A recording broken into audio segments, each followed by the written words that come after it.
check this out. And I'm not talking about the new dark mode with QGIS version 4. I'm talking about the increased resolution of the Landsat imagery here. This is a color infrared image from Landsat 9. Here's the original image.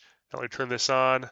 Look how much sharper that is. There's a way with Landsat imagery to increase the resolution by 2 times. So to cut that horizontal resolution in half using the panchromatic band, and I'm going to show you how to do that now.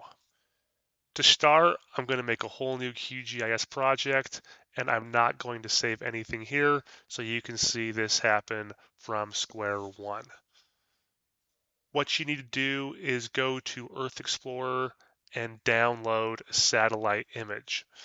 Now, the important thing about this is you need to make sure you download the right satellite image. So we're looking at Landsat 8 or 9, and you need to make sure it's level 2 collection 1 or lower. You could get level 1 collection 1. So anything from level 1 up to level 2 collection 1 is okay. Actually, let me make sure we have that right. We'll go check out our data sets that I selected here. And oh, sorry, collection 2 level 1. I got those backwards. So anything up to collection 2 level 1. So collection 1 and up to level 2, collection 2 level 1 will work. If you get to collection 2 level 2, it won't work. Okay, and so let me go to the download. So this is the image here that I downloaded. I'm going to click download and I'll show you what you need. So what I did is I downloaded this entire project bundle. What you need is you need any of the bands 1 through 7 that you want to display, and band 8 is the panchromatic band that we're going to use to sharpen the resolution. Okay, so select what you want. We can go back and we can select files, and band 8 is the one that we want to select for panchromatic. If you want to do true color, you can just get those 3 bands. If you want to add near infrared, add that. And if you want the shortwave infrareds, add those. Okay. I have this downloaded, so I'm going to go to back to QGIS, and we will add these layers in. So go to my browser. I have these files downloaded here. I'm going to pull in bands 2 through 8. Going to add all these in. Okay, there they are. Here's a cool trick in QGIS. These are all expanded with this color ramp. Hard to see them. I can come up here and click collapse all.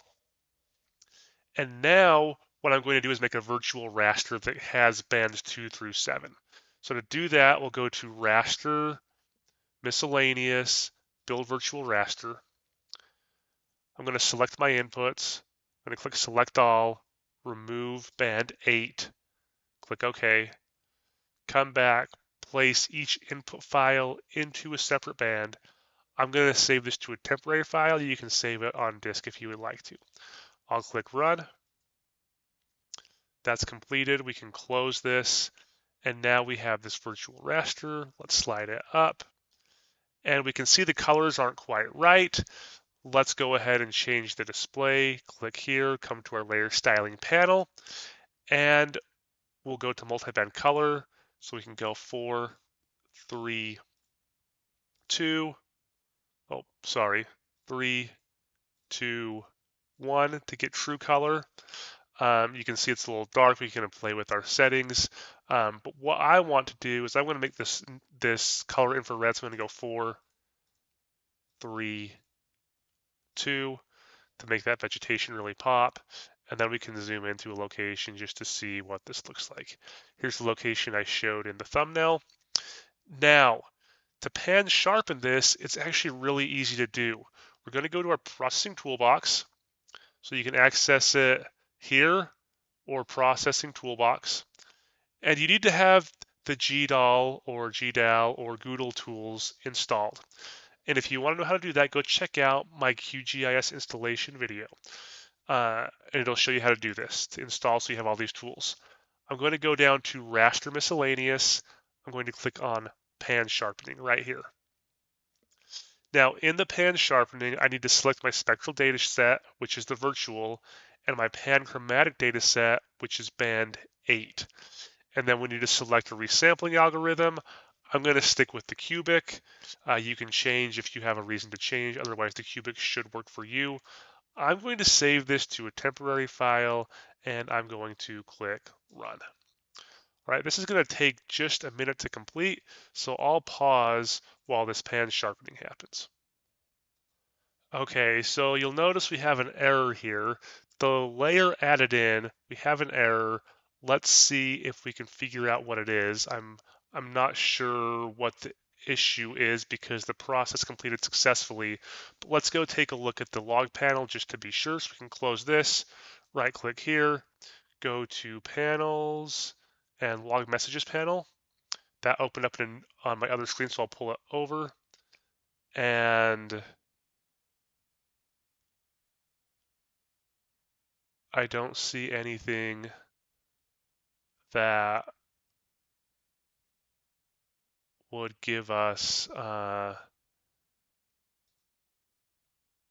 any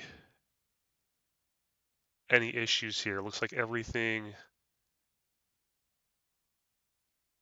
appears to be okay. So I don't know why we got the error. Everything appears to be okay. Let's go ahead and adjust the symbology so it's the same. So we're going to change this to 4, 3, 2. All right, so now we have that pan sharpened band, which is output here, and we have our original, which is listed as virtual here, and we can turn this on and off. We can zoom in a little closer to see how this looks. Now you'll notice there's some symbology differences. The values are different, so they symbolize differently. But you can see how we have indeed used that pan sharpening band to improve the resolution of our spectral bands and give us a sharper image overall. All right, so if you want to improve the resolution of your Landsat imagery for display or for analysis purposes, you can use that panchromatic band and the pan sharpening algorithm in QGIS to do it. Super easy, super straightforward, and it can give you a great result. Thanks for watching. If you want to see more, check out the open source options website, which is linked below in the description.